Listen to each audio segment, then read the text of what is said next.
Hello viewers, আপনারা একটি দেখতে পাচ্ছেন যে মহাস্থানগড়ে মাজার। সো এই মাজারটি বগুড়ায় যারা গেছেন তারাই দেখতে পারবেন যে এইখানে একটি বড় মাজার আছে। হজরত আবু বকলির শাহর মাজার। সো যিনি হচ্ছে ইসলাম প্রচার করতেন।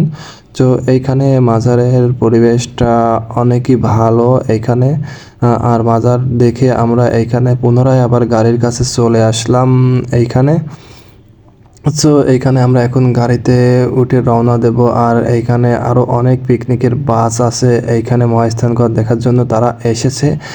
আমরা আগেই চলে এসেছি, এখানে আমাদের অনেক লোকজন তারা আছে, সবাই মিলে একসাথে বাসে উঠে এইবার সরাসরি আমরা বাসার দিকে রওনা দেব, আর কোনো জায়গা দাঁড়াবো না।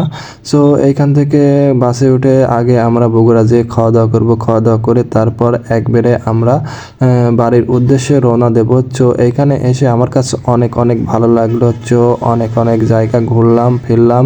তো চারিদিকে আমার কাছে অনেকটাই ভালো লাগলো, কারণ 3 দিনের সফর ছিল আমাদের।